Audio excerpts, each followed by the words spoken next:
Hello everyone, welcome to MCQ for Judiciary Exams. Question number 1. Why will the Supreme Court quash a rape case? Option A. Lack of medical evidence. Option B. Complainant manipulated the process. Option C. Accused retracted confession. Option D. No eyewitnesses produced. And the correct answer is option B.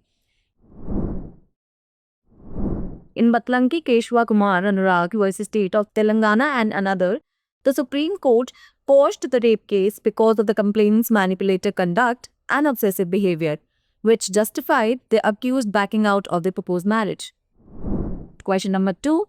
What does the anti-dissection rule in trademark law imply? Option A. Only extract matches matter. Option B. Marks are compared letter by letter. Option C. All parts must be identical. Option D. Dominant parts of the marks are considered. The correct answer is option D.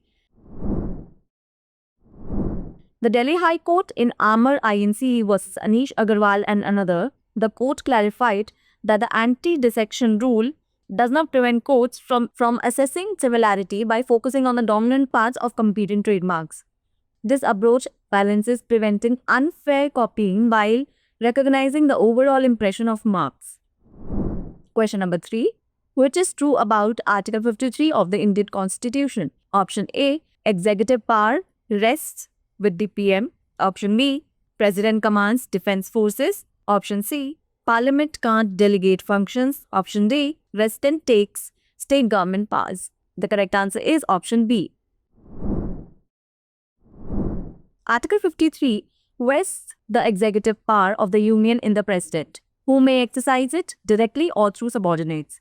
It specifically states that the Supreme Court command of the defense forces lies with the President. It does not transfer state functions to the President nor stop the Parliament from delegating powers to others.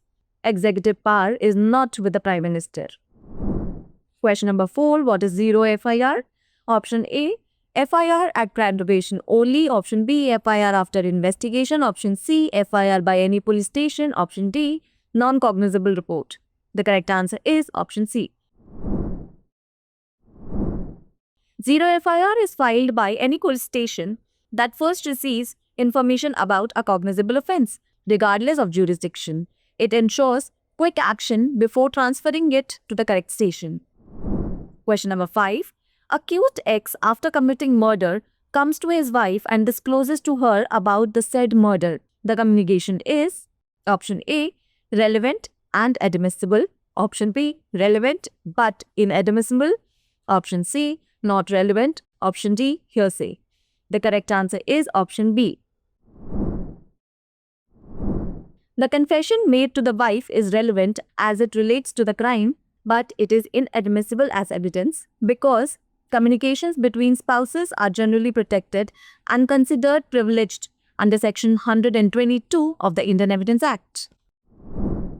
Now, it's the time for practice question, where the former suit was dismissed because of the principle of res judicata. The dismissal was on the ground of option A. Want of jurisdiction. Option B. Non-joinder of parties. Option C. Misjoinder of parties. Option D. Relief claimed but not granted. Send us your answers in the comment section. Thank you.